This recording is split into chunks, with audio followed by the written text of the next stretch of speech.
Hey,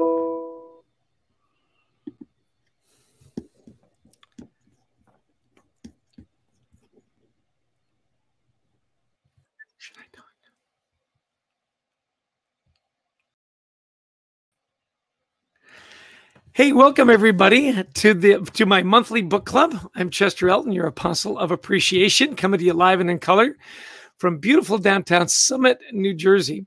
You know, a while ago, I used to have this book club, and I did it weekly.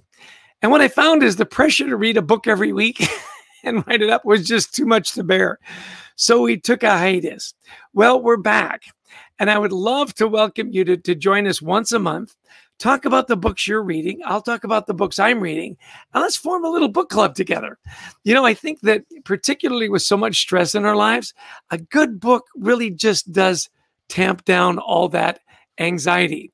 Which brings me to the sponsor of our book club. Adrian Gostick, my co-author, and I, we just finished our 14th book. And it's called Anxiety at Work. 8 strategies on how to build resilience on your team, handle uncertainty, and get stuff done. It comes out May 4th, Tuesday. May the 4th be with you. Available at fine bookstores everywhere. Well, our publisher, Harper Business, put together the most fun little commercial. So as our sponsor is Anxiety at Work, here is our sponsor's little commercial. Christy, cue the scary music.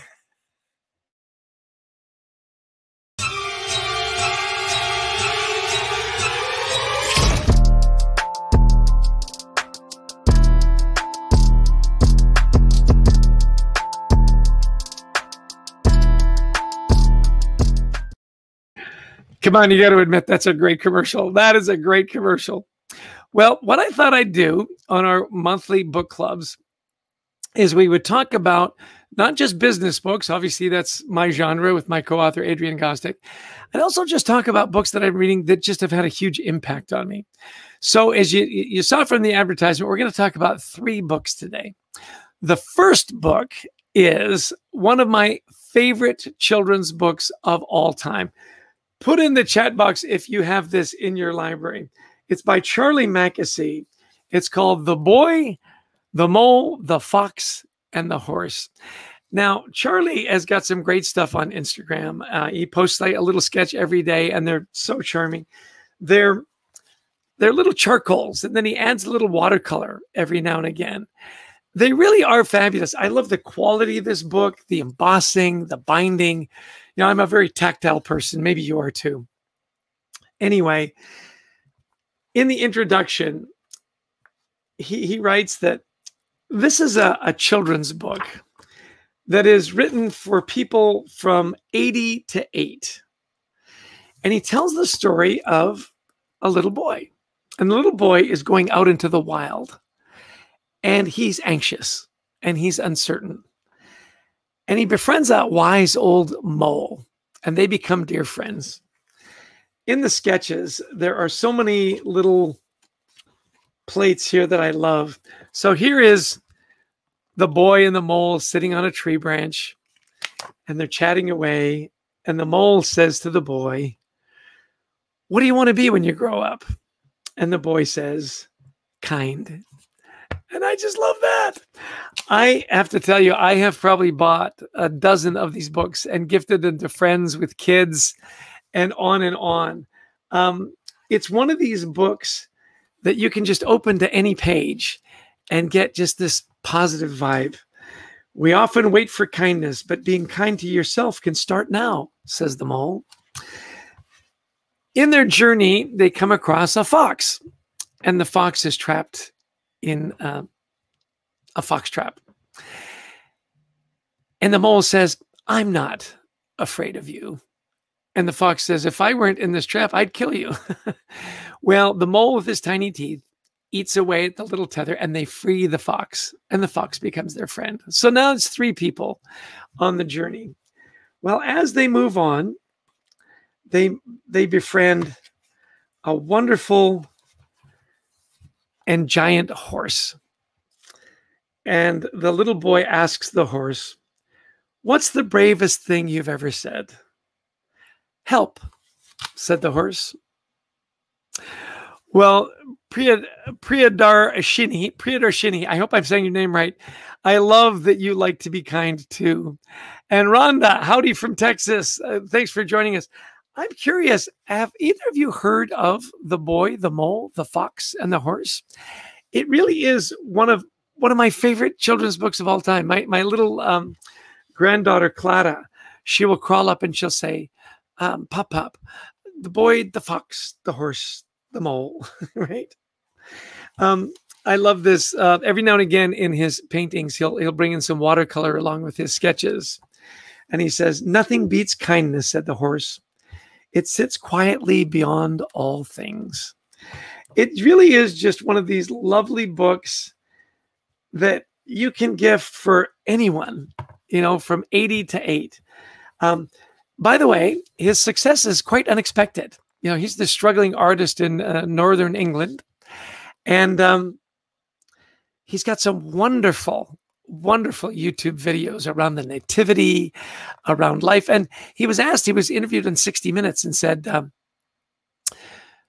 why did you write this book? And he said, I just wanted to give people hope, just to not ever give up. By the way, I love that I pronounced your name right. Thank you so much. Well, listen, I would love for this to be a regular community once a month. I love that Rhonda is tuning in from Houston, and Fatah from Iran, Persia. Welcome. And Rhonda from Central Texas. Oh, from Houston. There we go. And Rio Dune. I hope I'm saying that right. Where are you tuning in from, Rio Dune? At any rate, if you're looking for just one of those books that you can pick up at any time, turn to a page and be inspired and feel good about your day. I can't tell you how much I love The Boy, the Mole, the Fox, and the Horse by Charlie Mackesy. You'll read the whole book in 20 minutes, and then you'll go back and you'll read it again and again. So for yourself, for kids, for a gift, love, love, love this book. Okay, our second book. This one I came across really quite by chance. I grew up in Canada. I was born in Edmonton, grew up in Vancouver, British Columbia, beautiful, beautiful city. If you've never been there, put it on your bucket list. And so immigration is kind of a thing. I immigrated to the States. My wife is American. My kids are American, although my kids can claim their Canadian citizenship at any time. And I have to tell you, I came across this book by George W. Bush. Now, this is not a political statement in any way. I'm an independent voter. I've voted both sides of the political spectrum. This book caught my eye, because it's a beautiful book. It's so beautifully put together. It's called Out of Many One, which of course is E Pluribus Unum, which is one of the mantras here in the United States, the melting pot, the beacon on a hill, as Ronald Reagan would say, Statue of Liberty, give me your tired, your poor, your refuge. And we welcome them to the United States. And as a kid, I always loved that image of the United States. It was just so welcoming. If you were a refugee, if you were fleeing catastrophes, you could find refuge and safety and be protected in the United States. Well, as many of you might know, it's become quite a contentious issue in the States right now with the border and immigrants from South America and so on. So I love this book for a lot of reasons. One is its portraits. It's portraits of America's immigrants. Now, cute story, again on 60 Minutes, one of my favorite news shows. They're interviewing W, as he's known, and he's from Houston, Texas. So our friends in Houston, they'll know George W. The airport is named after his dad, Bush International. He was reading about Winston Churchill. And Winston Churchill, as you might remember, the great prime minister that brought England through the Second World War, after he was no longer in power, he started to paint. And he became quite an accomplished painter. So W in the meeting goes, I thought if that old boy could do it, so could I. So he's got a beautiful big ranch in Texas. He set up a studio and he started to paint portraits. Well, these are portraits of immigrants that he's known, and some of them have worked for him. Some of them were even in his home. And then he tells their stories, which is so beautiful. I will tell you, it's ridiculously inspiring. This is George in his studio painting away, right? Let me share with you a little bit about the first story. This is Joseph Kim. There's usually a wonderful quote, and his quote is, "The first Bible verse I read was Matthew chapter 11, verse 28. Come unto me, all you who are weary and burdened, and I will give you rest." It's actually one of my favorite scriptures as well. Well, Joseph Kim was a refugee from North Korea, escaped into China, begged for food, was taken in by some missionaries. They educated him, taught him English. He migrates to the United States. He gets an education. I mean, it's one of these just incredible stories where, you know, the champion of the vigor and the nobility of just the human spirit, to me, is always inspiring.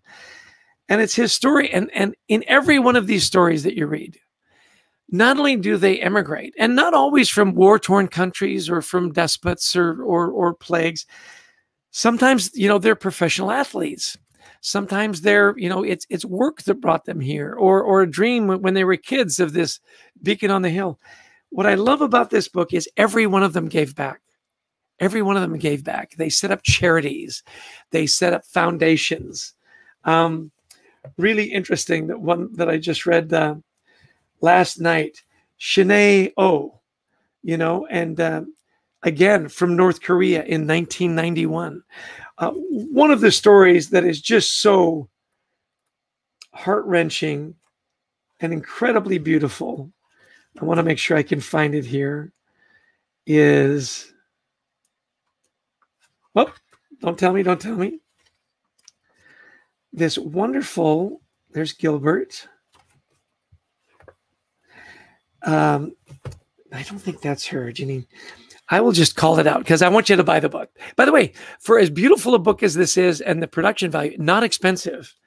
Anyway, it's a young woman who was rescued from Vietnam. Her village was massacred by the North Vietnamese. She was a baby left alive, and an American soldier picks her up, takes her to an orphanage. And they ask the soldier, "What's her name?" He says, "I don't know." They give her a name. They raise her. She's adopted by a family in the States. She goes on to get educated and give back and give back and give back. I'll tell you, I love this. Out of many, one, E Pluribus Unum by George W. Bush. I love surrounding myself with positive books. This is such a positive book. So after you've spent a few minutes with The Boy, the Mole, the Fox, and the Horse, don't hesitate to pick up George W. Bush's. Carrie Brown, welcome back. I love that you join all our little communities, Carrie. I have cousins in Calgary, Alberta. I grew up in Vancouver, the Calgary Stampede. You can't beat that. I love that you saw George W. Bush on Jimmy Kimmel Live. You know, I love it that when you're out of politics, you continue to do good things. You know, Jimmy Carter, you know, whether you liked him being president or not, one of the great ex-presidents of all time, you know, with his Habitat for Humanity. George W. Bush, he's got a foundation in Houston and gives out scholarships and all kinds of things for immigrants, and at his library. You know, the Clinton Foundation, again, regardless of your politics, wonderful good works. And so don't you love it when there's another chapter and they do good things. 1991 is when you were born. So much positivity I can get through you. Good. So glad you're joining us. Well, I don't want this to be an hour long. We're going to shoot for about 20 minutes on these 25 minutes. By the way, I would love for you to put in the comment line if there's a book you're reading that you're just loving right now that you want to share with the community. Feel free to do that. And let's, Christy, our ghost in the machine, Christy Lawrence in Atlanta, Georgia, who is always making us look good, and finds all these wonderful platforms for us to present on. As people put their books in the chat box, let's throw them up. The third book and the last book that I want to talk to you about is written by a dear friend of mine, Hubert Joly. I met Hubert through this leadership group I'm a part of called the MG100, Marshall Goldsmith's 100 Coaches Pay It Forward. Hubert has a wonderful story of when he was asked to take over Best Buy. Now, when he took over Best Buy, they were in $1 billion in debt. That's a lot of money. And at first he said, "You gotta be crazy. I'm not taking that job. There's no upside, right?" Well, the more he looked into it, the more he saw the huge potential of Best Buy. And he decides to take the job. Well, he turns it around from $1 billion deficit to $1 billion surplus. And it's so interesting the way he did it. And this is why I love the title of the book, The Heart of Business. It's by a Harvard Business Review. It's available online right now. You can pre-order. I think it actually launches Monday. Excuse me, Monday. Feel free to place your order. First off, he talks about disengagement in the workplace, that, it's a global epidemic. How so many people just hate going to their jobs. They just hate it, right? They do it because they have to, not because they want to. He goes on from that, and I love his quote from Cahill Gabrian on work. Work is love made visible. When you get that job, and it's not just what you do, it's not even just why you do it, it's who you are. Well, that's the culture that Hubert Joly created at Best Buy. So he talks about, why do we work, right? All the different chapters in this book just so resonated with me. The problem with perfection, so interesting. We dealt with this same issue in our book, Anxiety at Work, that the enemy of productivity can be perfection. You want everything to be just so well. A lot of times good enough is good enough. Now, granted, if you're having heart surgery, you want it to be perfect. You want it to be perfect. Usually in business, the difference between really good enough and really great to perfection, the amount of effort it takes to get there isn't worth it. And he talks about that. He talks about the tyranny of shareholder value, that so many companies make short-term, short-sighted decisions to satisfy that short-term shareholder demand, and how he was able to put that back, or put that aside. Now, 2 chapters that I really want you to focus on. One is the business of building cathedrals. Some of you may be familiar with the old parable. A man is walking by a work site, and there are 3 workers there. And he engages them, and he says, "So, if I might ask, what are you doing?" And he says, "Well, I'm a bricklayer. I'm building a brick wall for the building." He said, "Oh, that's interesting." He goes to the next one, and he says, "So what are you doing?" He says, "Oh, I'm a glazier. I'm putting in the windows for the building." And then he talks to the guy who probably the least skilled. He's just kind of moving. It looks like mud from one spot to another. And he says, "Excuse me, I'm just curious. What are you doing?" And he said, "Oh, me? I'm building a cathedral to my God." And I thought, that guy gets it. He gets it. And that's what Hubert talks about, is the business of building cathedrals. And then he talks about putting noble purpose to work. Now, Tom Triumph has jumped in, and he's one of my favorite thinkers. Tom is just, you talk about Tom, and he is thinking, if you go to your edge and you go another 100 miles, you're at the fringes of of Tom Triumph's mind. And I love that you joined us, Tom. Awesome and interesting. Thank you. This idea of nobility of work, that you wake up in the morning and you're excited to go to work because of what you do and how you do it, and who it is what it is that speaks to you, the difference you can make. Adrian Gossick, my co-author, we wrote a wonderful book called All In, how the best leaders create a culture of belief that drives big results. And it's that belief that what I do matters, and I believe it's important. And when I do something that matters, somebody noticed it and celebrated it. Well, it's all here in The Heart of Business. Not only is it a great read, Hubert Joly is just one of those people that when you are around him, he makes you feel better. You know, there are those people that walk in a room and they just lift everybody up. That's him. That's him. And I love that he dedicated the book to his lovely wife, Hortense. Hortense Le Gentil.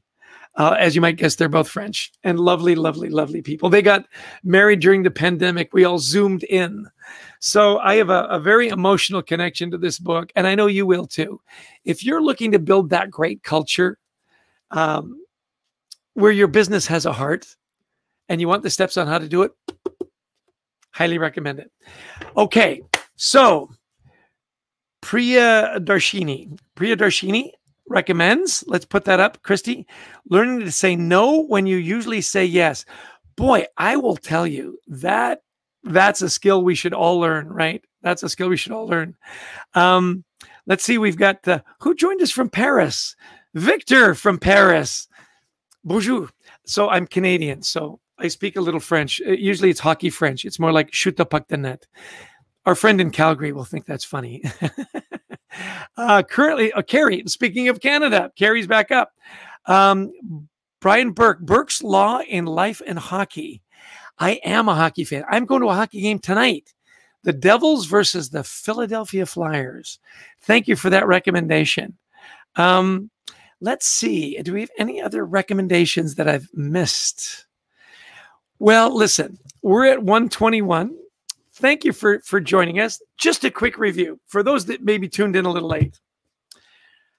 Children's book written for children from 80 to 8. The Boy, the Mole, the Fox, and the Horse. Charlie Mackesy. By the way, he's got some great YouTube videos. He's just one of those really interesting guys. He's very much the artist with the zany hair and the little studio in Northern England. I can't tell you how much I just love his persona, and I love the beautiful messages in this book. You know what? Let's just randomly pick a page and see what it says.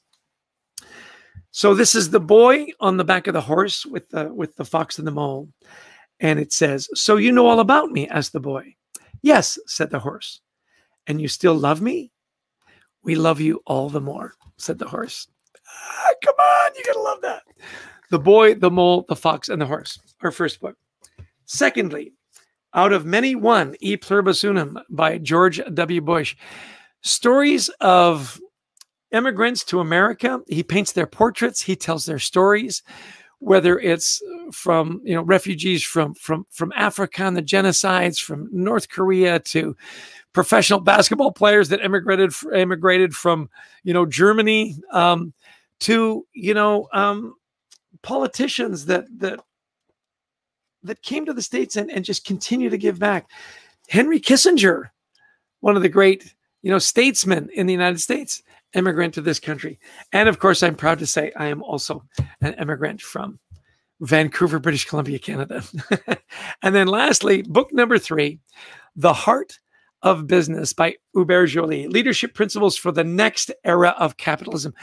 Capitalism where you make great money. He took him from $1 billion deficit to $1 billion surplus with a heart, providing great jobs that have meaning, that have purpose, building cathedrals to business. Love is work made visible, said Cahill Bryan. And one of the many quotes from Hubert in this book. So a children's book that's inspiring, a portrait book that I just love on immigration. And then because we are business authors, a business book from our friend Hubert Joly goes on sale Monday. Don't hesitate to pre-order. Well, why do we love books? Because we write books. You may know some of our books, The Carrot Principle, All In, Leading with Gratitude.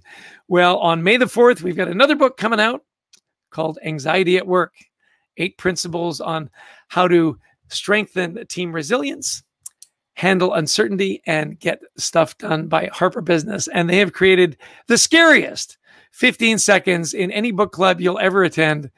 They are our sponsor. Christy, cue the video.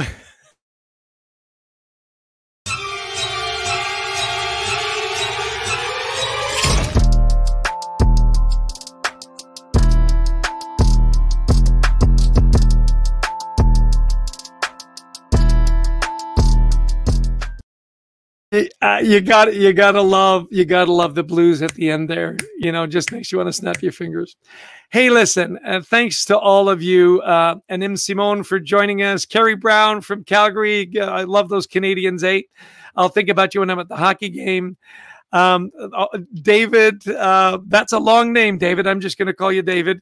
And thanks so much for chiming in. David, Adieo Akin Davids, you did miss a lot. Make sure you tune in next time. We're going to do this once a month. Again, 20, 25 minutes. And I would love for you to follow me on LinkedIn. We've got a wonderful gratitude journal that we post twice a month. Please sign up for that. And if you've got some favorite books, David from Lagos, Nigeria, put it in the chat box or, message me on LinkedIn. Would love to start the conversation and find out what it is you're writing. Tom Triumph is writing some wonderful stuff. I would really recommend you follow him as well. If you've got stuff that's lifted you up, that has helped make you a better person, I want to hear about it. Well, that's my story, and I'm sticking to it. I am the apostle of appreciation, saying goodbye from Summit, New Jersey. Thank you so much for joining us. Tell your friends, and let's do this again next month.